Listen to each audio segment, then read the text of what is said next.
जैसा कि आप थंबनेल में देख चुके होंगे, आज हम इस वीडियो में बात करेंगे वायुमंडल के बारे में।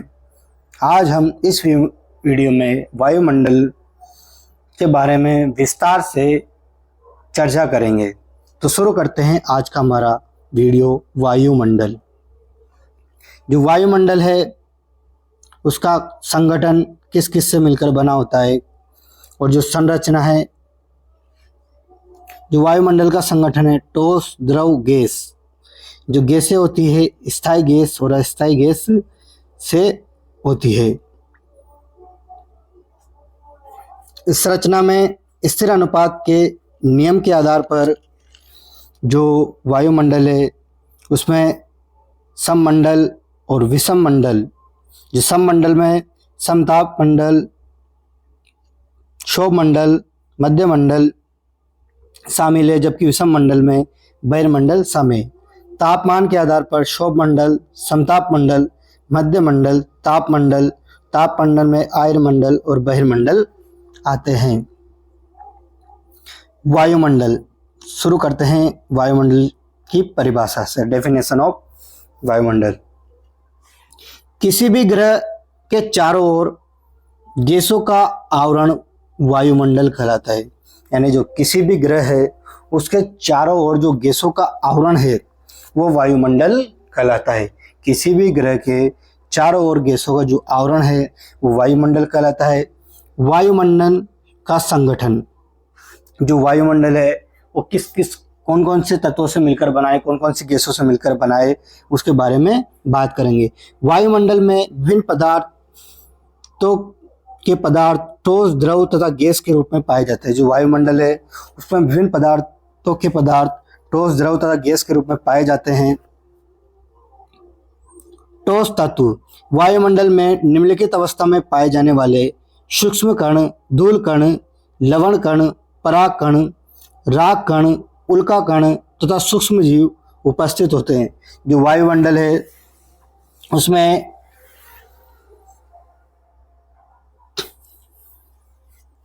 निम्नलिखित अवस्था में पाए जाते हैं सूक्ष्म कण, धूल कण, लवण कण, पराग कण, राख कण, उल्का कण, सूक्ष्म कण उपस्थित होते हैं। इन्हें नग्न आंखों से नहीं देखा जा सकता, लेकिन टिंडन प्रभाव द्वारा इसे देखा जाता है। ठोस कण वायुमंडल में निम्नलिखित भूमिका निभाते हैं। जो ठोस कण हैं वायुमंडल में निम्नलिखित भूमिका निभाते हैं। ये सूक्ष्म कण आर्द्रताग्राही होते हैं। जो सूक्ष्म कण हैं ये आर्द्रताग्राही होते हैं, यानी नाभिक का कार्य करते हैं जिससे संघनन की क्रिया होती है। जो ये सूक्ष्म कण हैं वो आर्द्रताग्राही होते हैं, जो नाभिक का कार्य करते हैं जिसमें संघनन की क्रिया होती है। ये सूक्ष्म कण प्रकाश के प्रकीर्णन द्वारा आकाश का रंग नीला दिखाई देता है। जो ये सूक्ष्म कण हैं इनके प्रकाश के प्रकीर्णन द्वारा जो आकाश का रंग है नीला दिखाई देता है। इन सूक्ष्म कणों की सहायता से सूर्योदय एवं सूर्यास्त के समय आकाश का रंग लाल दिखाई देता है।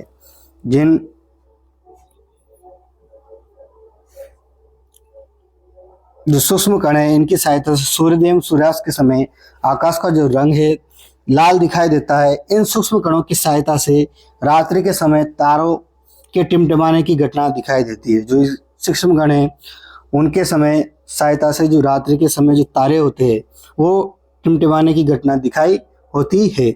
इन सूक्ष्म कणों की सहायता से ही प्रकाश के प्रकीर्णन के द्वारा अप्रकाशित क्षेत्र प्रकाश को प्राप्त करता है। जो ये सूक्ष्म कण हैं इनके माध्यम से ही जो प्रकाश का प्रकीर्णन है उसके द्वारा जो अप्रकाशित क्षेत्र है, यानी बिना उजाले वाला क्षेत्र, बिना प्रकाश वाला क्षेत्र, वो भी प्रकाश को प्राप्त करते हैं। द्रव तत्व: वायुमंडल में उपस्थित द्रव तत्व अदृश्य जल कणों का जलवाष्प के रूप में पाए जाते हैं। इनकी मात्रा अक्षांश विवरण के आधार पर परिवर्तित होती है। इनकी मात्रा वायुमंडल का 2% भाग द्रव तत्व के रूप में पाया जाता है। इनकी मात्रा भूमध्य रेखा से ध्रुवों की ओर निरंतर घटती है। अर्थात भूमध्य रेखीय क्षेत्र में इनकी मात्रा 4% तथा ध्रुव पर 0 होती है। जो द्रव तत्व है वो वायुमंडल में उपस्थित द्रव अवस्था में अदृश्य जल कणों या जलवाष्प के रूप में पाए जाते हैं। यानी जो अदृश्य जल कण हैं और जलवाष्प के रूप में पाए जाते हैं, इनकी मात्रा अक्षांशीय वितरण के आधार पर परिवर्तित होती रहती है। जिनकी मात्रा है वायुमंडल का 2% भाग द्रव तत्व के रूप में पाया जाता है। जो वायुमंडल का 2% भाग द्रव तत्व के रूप में पाया जाता है, इनकी मात्रा भूमध्य रेखा से ध्रुवों की ओर निरंतर घटती है। जो द्रव तत्व है वायुमंडल में, इनकी मात्रा जो भूमध्य रेखा से ध्रुव की ओर जाते हैं तो इनकी जो मात्रा एक निरंतर घटती रहती है। जैसे ये ग्लोब है, ये भूमध्य रेखा है, तो जो भूमध्य रेखा से ध्रुव की ओर जाएंगे तो इनकी जो द्रव तत्व है, इनकी जो मात्रा हो निरंतर घटती रहती है। अर्थात भूमध्य रेखीय क्षेत्र में इनकी जो मात्रा है वो 4% तथा जो ध्रुव पर 0 होती है। जो द्रव तत्व है उनके जो भूमध्य रेखीय क्षेत्र पर इनकी मात्रा 4% होती है और ध्रुव पर 0 होती है। आर्द्रता की उपस्थिति के कारण बादलों का निर्माण, कोहरे का निर्माण तथा तड़ित झंझावात की स्थिति प्राप्त होती है। जो आर्द्रता है उसकी उपस्थिति के कारण जो बादल है उनका निर्माण होता है, कोहरे का निर्माण होता है तथा तड़ित झंझावात की स्थिति प्राप्त होती है। गैसें वायुमंडल का सबसे महत्वपूर्ण घटक है। जो गैसें हैं वायुमंडल का सबसे महत्वपूर्ण घटक है। इंपॉर्टेंट फैक्टर ऑफ एटमॉस्फेयर, वायुमंडल के निर्माण में इनकी भूमिका सर्वाधिक है। इनका निर्माण जैव रासायनिक क्रिया द्वारा हुआ है। जो इनका निर्माण है जैव रासायनिक क्रिया द्वारा हुआ है। गैसों को 2 वर्गों में बांटा गया है। जो गैस है उनको 2 वर्गों में बांटा गया है, स्थायी गैसें, अस्थायी गैसें। जो गैसें हैं उन्हें 2 वर्गों में बांटा गया है, स्थायी गैसें, अस्थायी गैसें। जो नाइट्रोजन है वायुमंडल में सर्वाधिक मात्रा में पाई जाती है। 78.08% वायुमंडल में सर्वाधिक मात्रा में पाई जाने वाली गैस है नाइट्रोजन। उसके बाद ऑक्सीजन 20.95% दूसरे नंबर पर सर्वाधिक मात्रा में पाई जाती है। उसके बाद ऑर्गन 0.93%। ये 3 महत्वपूर्ण गैसें हैं जो वायुमंडल में सर्वाधिक मात्रा में पाई जाती है। जो अस्थायी गैसें हैं वह CO2, carbon dioxide 0.036%, neon 0.002%, helium, krypton, xenon, hydrogen, ozone, radon, ये सब अस्थायी गैसें हैं। वायुमंडल में पाई जाने वाली वे गैसें जिनकी मात्रा पर प्राकृतिक एवं मानवीय क्रियाओं का कोई प्रभाव नहीं पड़ता। जो वायुमंडल में पाई जाने वाली गैसें हैं जिनकी मात्रा पर प्राकृतिक एवं मानवीय क्रियाओं का कोई प्रभाव नहीं पड़ता। जैसे पहली गैस है नाइट्रोजन गैस। पृथ्वी के वायुमंडल में सर्वाधिक मात्रा में पाई जाने वाली गैस है। जो पृथ्वी का वायुमंडल है उसमें सर्वाधिक मात्रा में पाई जाने वाली गैस है नाइट्रोजन गैस। रंगहीन, गंधहीन और स्वादहीन गैस है। जो नाइट्रोजन गैस है पृथ्वी के वायुमंडल में सर्वाधिक मात्रा में पाई जाने वाली गैस है। यह नाइट्रोजन गैस रंगहीन, गंधहीन और स्वादहीन गैस है। नाइट्रोजन गैस की सहायता से पेड़ पौधों में प्रोटीन का निर्माण करते हैं। जो नाइट्रोजन गैस है की सहायता से जो पेड़ पौधे हैं प्रोटीन का निर्माण करते हैं। नाइट्रोजन गैस वायुमंडलीय दाब का सबसे महत्वपूर्ण घटक है। जो नाइट्रोजन गैस है वो वायुमंडल दाब का सबसे महत्वपूर्ण घटक है। नाइट्रोजन गैस आग को तेजी से फैलने से रोकती है। जो नाइट्रोजन गैस होती है वो आग को तेजी से फैलने से रोकती है। दूसरे नंबर पे ऑक्सीजन गैस वायुमंडल में पाई जाने वाली सर्वाधिक क्रियाशील गैस है। अगर क्वेश्चन पूछे डायरेक्टली कि वायुमंडल में सर्वाधिक मात्रा में कौन सी गैस पाई जाती है तो नाइट्रोजन। अगर क्वेश्चन इनडायरेक्टली आए कि वायुमंडल में पाई जाने वाली सर्वाधिक क्रियाशील गैस कौन सी है तो उसका जवाब होगा ऑक्सीजन गैस। यह गैस वायुमंडल के विभिन्न तत्वों से क्रिया कर ऑक्साइड का निर्माण करती है। जो यह गैस है वायुमंडल के विभिन्न तत्वों से क्रिया कर ऑक्साइड का निर्माण करती है। ऑक्सीजन गैस दहन क्रिया में सहायक होती है। जो ऑक्सीजन गैस है दहन क्रिया में सहायक होती है। ऑक्सीजन गैस जीवनदायिनी या प्राणदायिनी कहलाती है। जो ऑक्सीजन गैस है जीवनदायिनी या प्राणदायिनी कहलाती है। ऑक्सीजन गैस उपापचय क्रियाओं में भोजन से ऊर्जा के निर्माण में सहायक होती है। जो ऑक्सीजन गैस है वो उपापचय क्रियाओं में भोजन से ऊर्जा के निर्माण में सहायक होती है। तीसरे नंबर पे ऑर्गन गैस को क्षतिपूरक गैस भी कहते हैं। जो ऑर्गन गैस है उसे क्षतिपूरक गैस भी कहते हैं। ये वायुमंडल में अक्रिय गैसों में सर्वाधिक मात्रा में पाई जाती है। जो ऑर्गन गैस है इसे अक्रिय गैस भी कहते हैं, जो सर्वाधिक मात्रा में पाई जाने वाली गैस है। इस गैस का निर्माण रेडियोधर्मी पदार्थों से हुआ है। जो यह गैस है इसका निर्माण रेडियोधर्मी पदार्थों से हुआ है। अस्थायी गैसें, अस्थायी गैसें कौन कौन से? वायुमंडल में उपस्थित वे गैसें जिनकी मात्रा प्राकृतिक एवं मानवीय क्रियाओं द्वारा परिवर्तित हो जाती है जिन्हें अस्थायी गैस कहलाती है। अस्थायी गैसें कहलाती है। कार्बन डाइऑक्साइड CO2 वायुमंडल में सर्वाधिक मात्रा में पाई जाने वाली अस्थायी गैस है। अगर क्वेश्चन इनडायरेक्टली आए कि वायुमंडल में सर्वाधिक मात्रा में पाई जाने वाली अस्थायी गैस कौन सी है तो उसका जवाब होगा कार्बन डाइऑक्साइड। अगर क्वेश्चन आए वायुमंडल में सर्वाधिक मात्रा में पाई जाने वाली गैस कौन सी है डायरेक्टली तो है नाइट्रोजन। यह सर्वाधिक परिवर्तनशील गैस है। जो कार्बन डाइऑक्साइड है CO2 है सर्वाधिक परिवर्तनशील गैस है। यह गैस प्रकाश संश्लेषण की क्रिया में महत्वपूर्ण भूमिका निभाती है। जो यह गैस है प्रकाश संश्लेषण की क्रिया में महत्वपूर्ण भूमिका निभाती है। इसकी अधिक मात्रा हरित गृह प्रभाव एवं जलवायु परिवर्तन के लिए उत्तरदायी है। जो इसकी अधिक मात्रा है हरित गृह प्रभाव है जलवायु परिवर्तन के लिए उत्तरदायी होती है। CO2 कार्बन डाइऑक्साइड गैस का उपयोग आग बुझाने के लिए अग्निशमक यंत्रों में किया जाता है। जो CO2 गैस है उसका उपयोग आग बुझाने के लिए अग्निशमक में किया जाता है।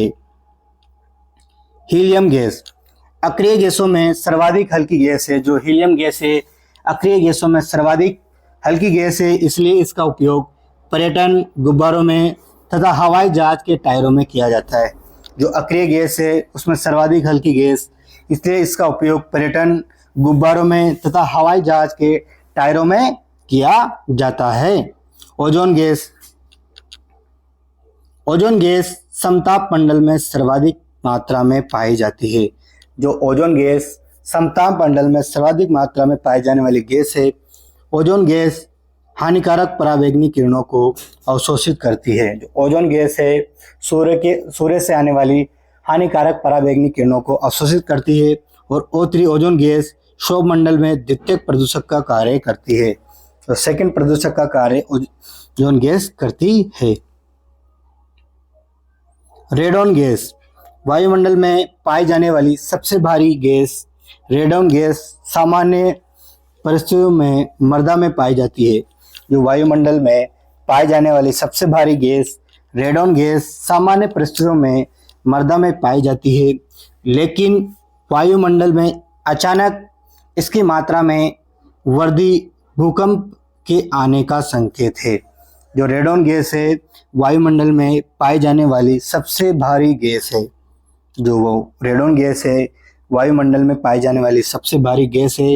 रेडॉन गैस सामान्य परिस्थितियों में मृदा में पाई जाती है, लेकिन वायुमंडल में अचानक इसकी मात्रा में जो वृद्धि होने से भूकंप आने का संकेत है। वायुमंडल की संरचना, पृथ्वी का जो वायुमंडल सामान्यतः 10,000 किलोमीटर तक पाया जाता है। जो पृथ्वी का जो वायुमंडल है सामान्यतः 10,000 किलोमीटर तक पाया जाता है, लेकिन आधुनिक प्रयोगों के आधार पर इसकी जो ऊंचाई है 7,900 किलोमीटर तक मानी जाती है। जो मॉडर्न प्रयोग है, आधुनिक प्रयोग है, उसके आधार पर जो इसकी ऊंचाई है 7,900 किलोमीटर तक मानी जाती है। इतनी ऊंचाई पर गैस से अत्यधिक विरल अवस्था में पाई जाती है। इतनी ऊंचाई पर जो गैसें होती है अत्यधिक विरल अवस्था में पाई जाती है, इसलिए इनकी जो मात्रा का मापन नहीं किया जा सकता। वायुमंडल का संगठन मुख्यतः 50% 5.5 किलोमीटर या 90% 16 किलोमीटर तक पाया जाता है। यानी जो वायुमंडल का संगठन में मुख्यतः गैस होती है उसकी मात्रा जो 50% है 5.5 किलोमीटर तक, और जो 90% है वो 16 किलोमीटर तक, और 99% 32 किलोमीटर तक। वायुमंडल की संरचना को दो आधारों पर विभाजित किया जा सकता है। स्थिर अनुपात नियम के आधार पर, इस नियम के अनुसार वायुमंडल को दो वर्गों में बांटा गया है। जो वायुमंडल की संरचना है उसे दो आधारों पर विभाजित किया जा सकता है, स्थिर अनुपात के आधार पर, स्थिर अनुपात के नियम के आधार पर। इस नियम के अनुसार वायुमंडल को दो वर्गों में बांटा गया है। सममंडल, इस मंडल में स्थायी गैस का अनुपात नियत रहता है। जैसे पृथ्वी की सतह से ऊपर जाने पर मुख्य गैस समान अनुपात में विरल होती जाती है। सममंडल की औसत ऊंचाई 88 किलोमीटर तक होती है। जो सममंडल है उसकी औसत ऊंचाई 88 किलोमीटर तक होती है। विषम मंडल, इन नियम के अनुसार जब गैसों का अनुपात विषम हो जाता है तो उसे विषम मंडल कहते हैं। इसकी जो ऊंचाई है 88 से 1100 किलोमीटर तक मानी गई है। तापमान के आधार पर, पृथ्वी की सतह से ऊपरी ओर जाने पर जो तापमान में निरंतर कमी आती है। जो पृथ्वी की सतह है उससे ऊपर की ओर जाने पर तापमान में निरंतर कमी आती है।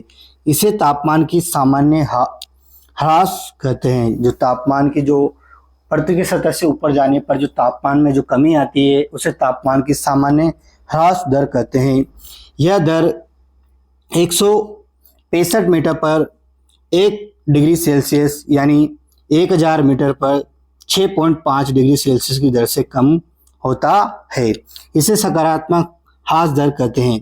यदि पृथ्वी की सतह से ऊपर जाने पर तापमान में वृद्धि होती है तो उसे नकारात्मक ह्रास दर कहते हैं। यह नकारात्मक ह्रास दर भी तापीय विलोमता या तापीय उत्क्रमण कहलाता है। जो नकारात्मक ह्रास दर है यही तापीय विलोमता या तापीय उत्क्रमण कहलाता है। तापमान के आधार पर वायुमंडल को 4 प्रमुख परतों में विभाजित किया जाता है। जो तापमान है उसके आधार पर जो वायुमंडल है उसको 4 प्रमुख परतों में विभाजित किया जाता है। क्षोभ मंडल, समताप मंडल, मध्य मंडल, तापमंडल। जो तापमंडल है इसे 2 भागों में बांटा गया है, आयन मंडल और बहिर्मंडल।